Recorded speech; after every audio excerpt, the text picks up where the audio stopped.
सबसे last topic हम लोगों का इस चैप्टर का है डोमेस्टिक इलेक्ट्रिक सर्किट्स।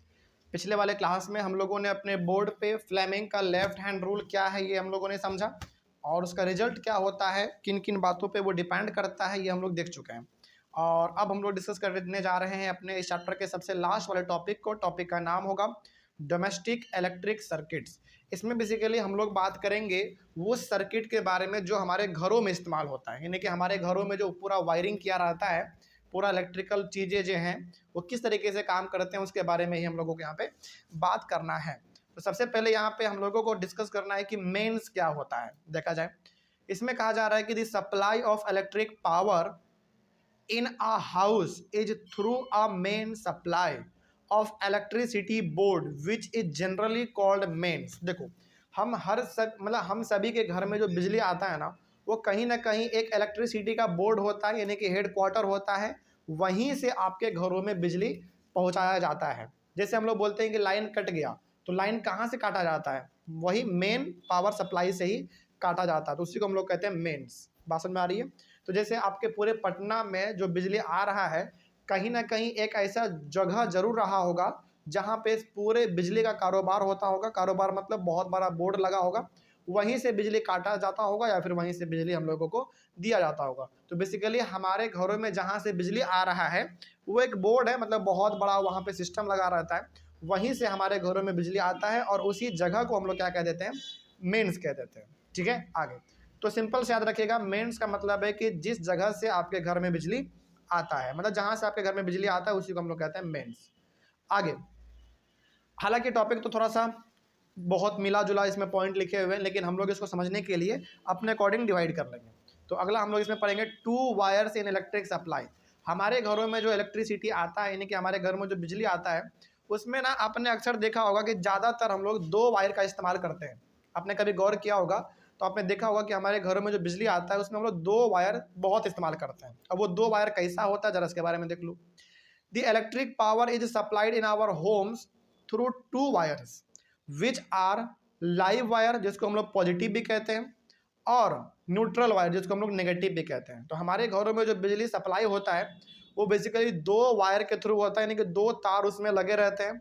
और वो पहला तार है हमारा है लाइव वायर, जिसको हम लोग पॉजिटिव भी कहते हैं, और एक होता है हमारा न्यूट्रल वायर, जिसको हम लोग नेगेटिव भी कहते हैं। अब इन दोनों का आपने कलर भी देखा होगा, है ना? अब वो कलर कैसा होता है जरा देख लो। Live wire has red insulation cover. एक आपने लाल तार देखा होगा, है ना? लाल तार जो होता है ना बेसिकली वो आपका लाइव वायर है। तो लाइव वायर मतलब लाल तार, ठीक है। और उसके ऊपर बिल्कुल लाल कलर का एक पूरा कवर किया रहता है, उसको फिर हम लोग छीलते हैं, फिर उसको बिजली में कनेक्ट करते हैं तो पूरा लाइट आ जाता है। तो वही यहाँ पे कहा गया है कि हमारे घरों में दो तार बेसिकली होते हैं। पहला है लाइव वायर, जिसको हम लोग पॉजिटिव कहते हैं, और दूसरा न्यूट्रल वायर, जिसको हम लोग नेगेटिव कहते हैं। और जो आपका लाइव वायर है वो बेसिकली रेड कलर का होता है, ठीक है। आगे, neutral wire has black insulation cover. और जो आपका न्यूट्रल वायर है, जिसको हम लोग नेगेटिव भी कहते हैं, वो किस कलर का होता है? ब्लैक कलर का होता है। आपने देखा होगा अक्सर अक्सर हमारे घरों में जो बिजली आता है ना, या फिर जो हम लोग पंखा कूलर ये सब चलाते हैं, उसमें दो वायर जरूर होता है, एक लाल वाला और एक काला वाला। कोई दिक्कत नहीं इसमें। चलिए आगे बढ़ते हैं। In India the potential difference between the live wire and the neutral wire is 220 volt. यदि आपको याद आ रहा हो मेरा इलेक्ट्रिसिटी वाला चैप्टर, तो हमने आपको एक बात बताया था कि हर क्वेश्चन में पोटेंशियल डिफरेंस आपको 220 वोल्ट ही क्यों दिखता है। हमने यहाँ पे आपको एक बात बताया था, चलो कोई बात नहीं, यदि आप भूल गए हैं तो आपको ना दोबारा हम याद दिलाते हैं। हमारे इंडिया में ना हर घरों में जो पोटेंशियल डिफरेंस, जिसको हम लोग कहते हैं आम भाषा में वोल्टेज, वो कितना पहुँचाया जाता है? 220 वोल्ट। अब हर कंट्री का ना ये क्षमता अलग अलग होता है। जैसे चाइना में पोटेंशियल डिफरेंस अलग होगा, अमेरिका में अलग होगा, इंडिया में 220 वोल्ट है, ऑस्ट्रेलिया में कुछ और होगा। तो हर कंट्री का अपना पोटेंशियल डिफरेंस यानी कि वोल्टेज हर घरों तक पहुंचाने का अलग अलग होता है। जैसे इंडिया में 220 वोल्ट है। अब इसमें हमने आपको एग्जाम्पल दिया था, हमको याद आ रहा है कि हमने आपको एग्जाम्पल दिया था कि कई आदमी क्या करते हैं, आईफोन खरीद लेते हैं अमेरिका में और उसको चलाने के लिए लेके आ जाते हैं इंडिया में, और फिर शिकायत करते हैं वो कि हमारा फ़ोन अच्छी तरीके से इंडिया में चल नहीं रहा। अरे भाई कैसे चलेगा? आपका जो फ़ोन तैयार हुआ है वो कहाँ पे तैयार हुआ? अमेरिका में तैयार हुआ। तो किसके अकॉर्डिंग किया गया होगा? वहाँ के वोल्टेज को देखते हुए तैयार किया होगा, कि वहाँ के वोल्टेज को सेट किया गया होगा आपके चार्जर में कि हाँ इतना ये उठा सकता है, इतना लोड ये वोल्टेज का ले सकता है। अब वही सेम चार्जर आप इंडिया में इस्तेमाल करोगे तो कैसे अच्छी तरीके से काम करेगा? आपका चार्ज तो हो जाएगा फ़ोन, लेकिन थोड़ा समय ज़्यादा लग सकता है, या फिर हो सकता है कई बार तो वो जल भी जाता है, ज़्यादा हीट हो जाता है। तो ऐसा क्यों होता है? ऐसा इसलिए होता है क्योंकि आपका चार्जर, आपका फ़ोन जहाँ पे बना, वहाँ का वोल्टेज कुछ और था। वहाँ पे उस तरीके से डिज़ाइन किया गया। अब आप उसको इस्तेमाल कर रहे हैं इंडिया में, इंडिया का वोल्टेज इस्तेमाल कर रहे हैं आप, तो क्या अच्छी तरीके से वर्क कर पाएगा? इसीलिए कभी भी आप किसी कंट्री में ट्रैवल करो, तो ख़ास करके वहाँ पे कोई इलेक्ट्रिकल कंपोनेंट बिल्कुल मत खरीदो, क्योंकि वहाँ पे जो आप खरीद रहे हैं, वो तैयार किया गया है वहाँ के इलेक्ट्रिकल वोल्टेज को देखते हुए। अब आप इंडिया लेकर आओगे तो अच्छी तरीके से काम नहीं करेगा, फिर आप कंपनी को शिकायत करोगे। तो कहीं भी आप ये चीज़ अवॉइड करना, कभी भी आप फॉरेन कंट्री जाओ तो वहाँ पे आप कुछ भी खरीद लो, कपड़ा ये सब चलेगा, लेकिन इलेक्ट्रिकल कंपोनेंट बिल्कुल मत खरीदना, क्योंकि वहाँ का चीज़ें, वहाँ के इलेक्ट्रिकल, मतलब वहाँ का पूरा वोल्टेज देख के तैयार किया जाता है। और आप वही चीज़ इंडिया में ला के चाहोगे कि अच्छी तरीके से काम करे, तो वो नहीं हो सकता। थोड़ा आपको इसमें तो गलती दिख ही जाएगा। तो यहाँ पे आपको समझ में आ गया। तो पहला हमारा इसमें था कि हमारे घरों में जो इलेक्ट्रिक सप्लाई होता है, यानी कि जो हमारे घरों में बिजली आता है, वो दो वायर होता है बेसिकली, एक लाइव वायर और एक न्यूट्रल वायर, जिसको हम लोग लाइव को पॉजिटिव कहते हैं और न्यूट्रल को हम लोग नेगेटिव कहते हैं। लाइव वायर हमारा लाल कलर का होता है और न्यूट्रल वायर हमारा ब्लैक कलर का होता है। और हमारे इंडिया में जो वोल्टेज सप्लाई किया जाता है हर घर में, वो लगभग 220 वोल्ट होता है। ठीक है, आगे बढ़ते हैं। तो इसका मतलब आप यहाँ पे ये भी कह सकते हैं कि इंडिया में जो भी इलेक्ट्रिकल कंपोनेंट बनेंगे, उसको किस वोल्टेज पे बनाया जाएगा? 220 पे बनाया जाएगा। इसीलिए आप कभी ना किसी भी प्रकार के आप इलेक्ट्रिकल कंपोनेंट को उठा के देखना, उसमें मैक्सिमम वोल्टेज 220 रहेगा। कम रहे, कम तो चल सकता है, लेकिन मैक्सिमम कितना देखने को मिलेगा आपको? 220, उससे ज़्यादा नहीं रहता। ठीक है, क्योंकि इंडिया में यही कैपेसिटी है। आगे बढ़ते हैं। अगला है two separate circuits in a house. अब हमारे घरों में ना सर्किट भी दो होता है। अब वायर तो दो होता ही है, एक काला और एक लाल। हमारे घरों में सर्किट भी दो है। अब वो दो सर्किट किस चीज़ के लिए है, जरा इसके बारे में भी देख लिया जाए। दो सर्किट मतलब दो पूरा अरेंजमेंट, वायरिंग का दो अरेंजमेंट किया जाता है। Generally two separate circuits are used in a house for the electric supply. हमारे घरों में इलेक्ट्रिक सप्लाई करने के लिए, यानी कि इलेक्ट्रिसिटी बेसिकली सप्लाई करने के लिए हमारे घरों में दो सर्किट लगाए जाते हैं जनरली। ठीक है, जैसे मान लीजिए कि आपने नया घर बनाया, और आपने नया घर बना लिया, आप क्या बोल रहे हैं कि नए घर में हमको वायरिंग करना है। तो जो मैकेनिक आएगा आपके घर में वायरिंग करने के लिए, उसको आइडिया रहता है कि इस घर में हार्ड चीज़ें भी चलने वाले हैं और बहुत सॉफ्ट चीज़ें भी चलने वाले हैं। हार्ड चीज़ का मतलब हो गया heater, cooler, fridge, washing machine, ये सब हार्ड चीज़ें। हार्ड चीज़ों का मतलब हो गया जिसमें करंट ज़्यादा उठता है। लेकिन जैसे आपका CFL हो गया, बल्ब हो गया, ये सब में करंट उतना ज़्यादा इस्तेमाल नहीं होता, तो वो आपका सॉफ्ट हो गया। ठीक है, तो दो प्रकार का सर्किट हमेशा घरों में लगाया जाता है। अब देखते हैं इसके बारे में क्या लिखा हुआ है। One circuit is of 5 ampere current rating which is use for appliances with lower power ratings such as electric bulbs, tubes, CFLs, fans et cetera. तो पहला जो सर्किट है वो 5 एम्पियर करंट का होता है, और 5 एम्पियर करंट ज़्यादा नहीं होता, लगभग ठीक ठाक होता है, जिससे आपका छोटा मोटा चीज़ चल जाएगा। जैसे आपका बल्ब जल जाएगा, ट्यूब हो गया, CFL हो गया, फैन हो गया, ये सब चल जाएगा, क्योंकि इसको करंट की उतना ज़रूरत नहीं पड़ती है, मतलब ये ठीक ठाक करंट में भी चल जाता है। The other circuit is of 15 ampere current, लेकिन जो दूसरा सर्किट होगा उसमें करंट कितना का जाएगा? 15 एम्पियर का जाता है। Rating which is use for appliances with higher power rating such as आपका गीजर हो गया, एयर कूलर हो गया, रेफ्रिजरेटर हो गया, इलेक्ट्रिक हीटर हो गया। इन सभी में करंट का जरूरत ज़्यादा पड़ता है, इसीलिए इसका सर्किट भी अलग होता है। अब देखो, आपका जो छोटा वाला सर्किट था जिसमें कि 5 एम्पियर का करंट आ रहा था, आप चाहेंगे कि उसमें प्लग जोड़ के इलेक्ट्रिक हीटर जला ले, तो वो नहीं हो सकता, वो आपका जलेगा ही नहीं। यदि जलेगा भी तो उसमें वोल्टेज बहुत कम दिखेगा आपको। इसीलिए लगभग हर घर में जो सर्किट होता है वो दो सर्किट होता है। एक छोटे मोटे चीज़ों के लिए जिसमें कि आप छोटा मोटा चीज़ जला लो, जैसे बल्ब, पंखा, CFL, ट्यूब, ये सब। और एक बड़े चीज़ों के लिए, जैसे आपका फ्रिज हो गया, वॉशिंग मशीन हो गया, एयर कूलर हो गया, AC हो गया, इन सब चीज़ों के लिए। तो बताइए हमारे घरों में भी सर्किट कितना? दो सर्किट। ठीक है, एक 5 एम्पियर करंट वाला और एक 15 एम्पियर करंट वाला। आगे बढ़ते हैं। अच्छा, क्या यही सर्किट हमारे फैक्ट्री में भी इस्तेमाल होता होगा क्या? नहीं, या उसमें तो ज़्यादा होगा, क्योंकि फैक्ट्री में बड़े बड़े हैवी मशीन चलते हैं, तो वहाँ का अलग मामला है। लेकिन अक्सर घरों में इन्हीं दो प्रकार का आपको सर्किट देखने को मिलेगा। अब अर्थ वायर क्या होता है, जरा इसके बारे में देखा जाए। अर्थ वायर में ना आपने अक्सर एक वर्ड सुना होगा, अर्थिंग। है ना। अब ये अर्थिंग क्या होता है जरा देखा जाए, इसी में आपको पढ़ने को मिलेगा। Earth wire has green insulation cover. अब अर्थ वायर जो होता है ना, इसका कलर कैसा होता है, जनरली ग्रीन कलर ऐसा होता है इसका, ठीक है। आगे, earth wire is used as a safety measure. Earth wire को हम लोग बेसिकली एक सेफ्टी पर्पज के लिए इस्तेमाल करते हैं। लेकिन सवाल अभी भी होगा आपके मन में कि सवाल सर इसको इस्तेमाल कैसे करते हैं, ये अर्थ वायर कैसे काम करता है, सब बताएंगे धीरे धीरे, इसमें सब आएगा आगे। तो इसको हम लोग बेसिकली सेफ्टी मेजर के लिए इस्तेमाल करते हैं, यानी कि अपने आप को प्रोटेक्ट करने के लिए, कि हमको अचानक कोई बिजली का झटका ना लग जाए ऐसा कुछ, इसीलिए हम लोग अर्थ वायर का इस्तेमाल करते हैं। It is especially useful for those appliances which have a metallic body like toaster, table fan, refrigerator, etc. Earthing wire का मतलब अर्थ वायर का इस्तेमाल हम लोग ज़्यादातर वैसे चीज़ों के लिए करते हैं जो कि मेटल के बने हुए होते हैं। जैसे टोस्टर हो गया आपका, टेबल फैन हो गया, फ्रीज हो गया, उसी प्रकार से आप हीटर भी बोल सकते हैं, वो भी आपका क्या होगा एक तरीके से मेटल का बॉडी होता है पूरा। तो जो मेटल के बॉडी होते हैं बेसिकली, जो मेटल से बने होते हैं, उनमें हम लोग अर्थ वायर का इस्तेमाल करते हैं। अब इसको इस्तेमाल कैसे करना है, कनेक्ट कैसे करना है, इसके बारे में भी देख लेते हैं।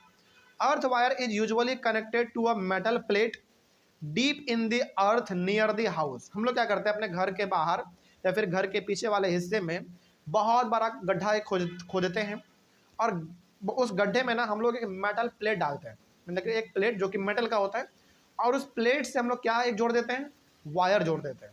और वो होता कहाँ पे, ज़मीन के नीचे होता है। और फिर इतना करने के बाद उस गड्ढे को हम ढक देते हैं, तो ज़मीन के नीचे क्या चला गया आपका, मेटल प्लेट, और मेटल प्लेट में क्या जुड़ा हुआ आपका, वो अर्थ वायर जुड़ा हुआ है। अब वो जो अर्थ वायर है उसको आप पूरे घर में उन चीज़ों से जोड़ देते हैं जो कि आपके मेटल के बने होते हैं। जैसे आपने जो अर्थ वायर ज़मीन में नीचे दफन किया, उस अर्थ वायर को आप किससे जोड़ दोगे, जिसका कि मेटल का बॉडी बना होगा। जैसे आप टोस्टर से जोड़ दोगे उस अर्थ वायर को, टेबल फैन से जोड़ दोगे उस अर्थ वायर को, फ्रिज से जोड़ दोगे।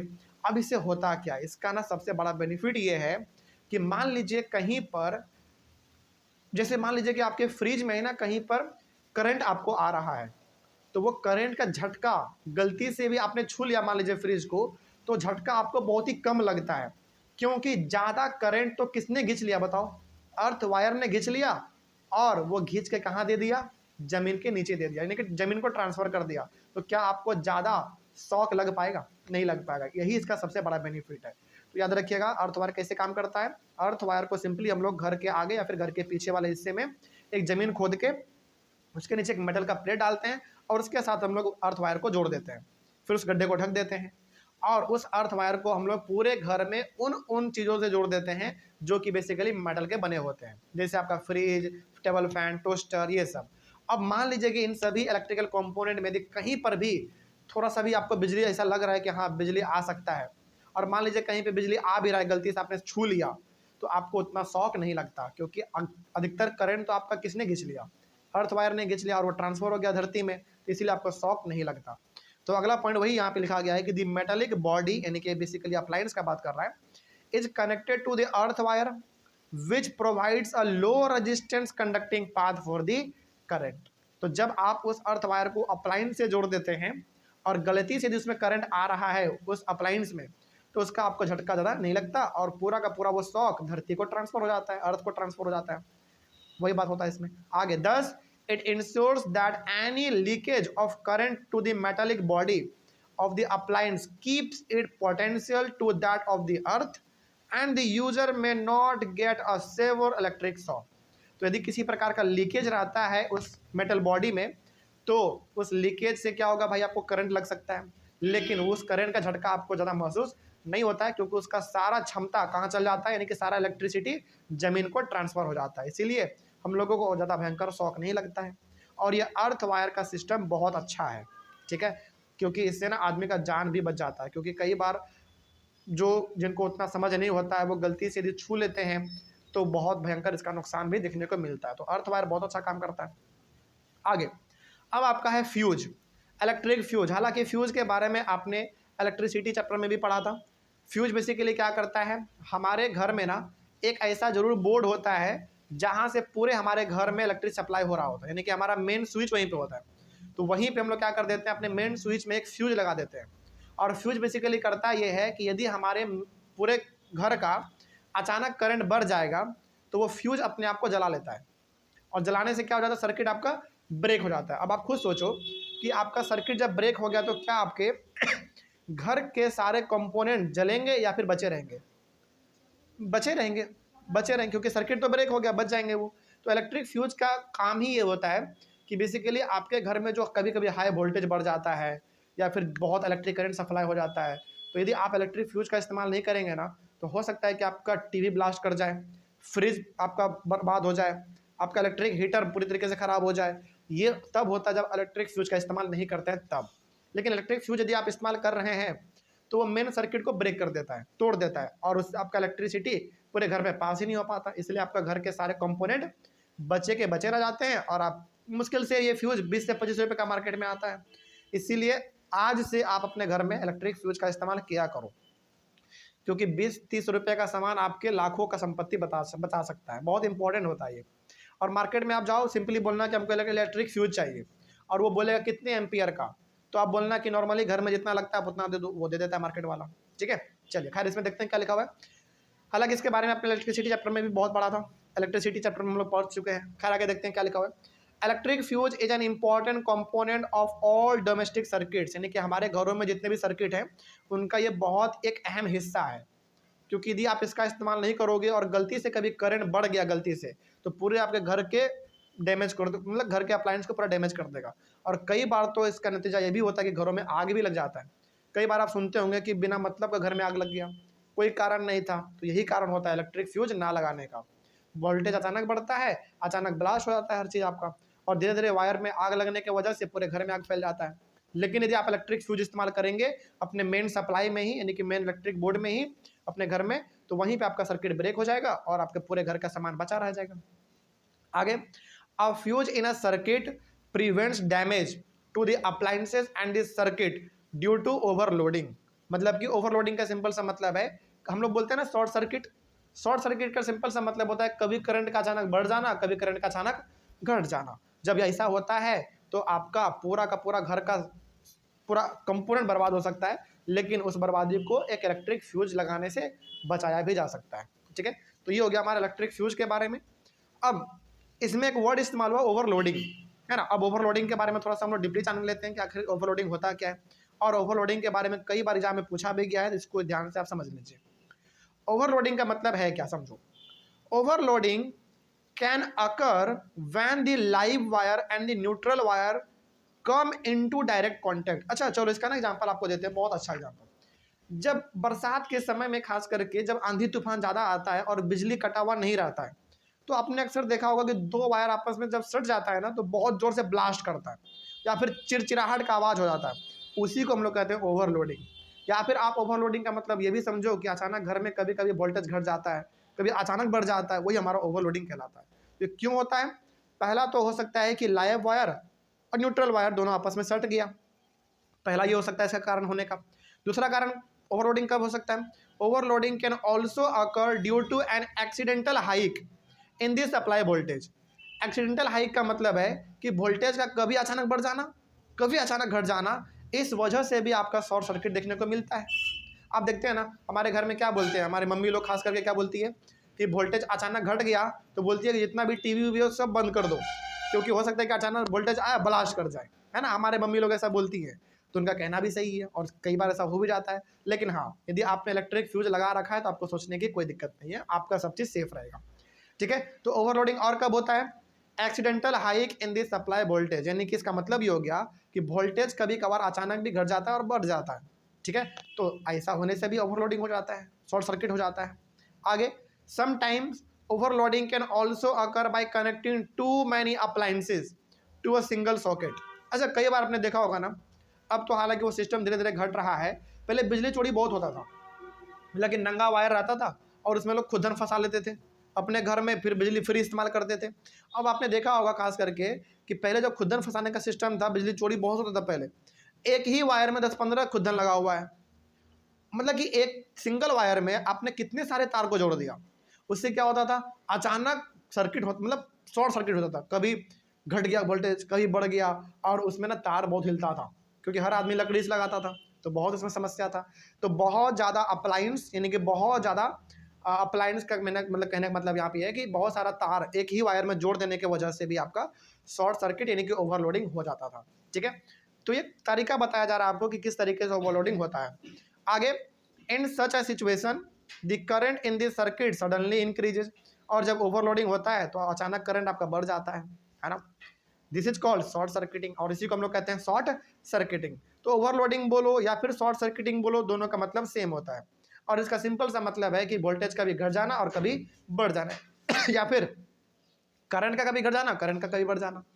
तो ये हमारा ओवरलोडिंग या फिर शॉर्ट सर्किटिंग कहलाता है। अब कैसे कैसे हो सकता है ये ओवरलोडिंग, ये आपने देख लिया यहाँ पे। आगे, the fuse of an electric the use of an electric fuse prevents the electric circuit and the appliances from a possible damage by stopping the flow of unduly high electric current। लेकिन आपने यदि अपने घर में electric fuse लगा रखा है main supply में, तो ओवरलोडिंग हो, शॉर्ट सर्किटिंग हो, कुछ भी हो, करंट घटे बढ़े, वोल्टेज घटे बढ़े, कुछ भी हो, आपका पूरा का पूरा अप्लायंस और घर का पूरा सर्किट सुरक्षित रहेगा। हाँ, मात्र एक चीज़ से, वो है आपका इलेक्ट्रिक फ्यूज। फ्यूज बहुत इंपॉर्टेंट है, 10-15 रुपये का मार्केट में मिल जाता है, घर में नहीं लगा हुआ है तो आप लगा लीजिएगा, नहीं तो फिर आपका लाखों का सामान बर्बाद हो सकता है। ठीक है, चलिए इस तरीके से हमारे टॉपिक और टॉपिक के साथ हमारे चैप्टर भी कंप्लीट खत्म होता है। हाँ, और इसी के साथ हमारा ये पूरा चैप्टर भी हमारा खत्म होता है। ठीक है, चलिए मिलेंगे हम लोग अपने नेक्स्ट क्लास में। थैंक यू हाँ, एक बात और, ऑनलाइन बोल बच्चे कहीं पर आप लोगों को कोई दिक्कत रहा होगा तो आप लोग एक बार कमेंट कीजिएगा। हम लोग मिलेंगे अपने अगले वाले क्लास में एक नए चैप्टर के साथ और एक नई शुरुआत के साथ। तब तक के लिए thank you very much and have a nice day.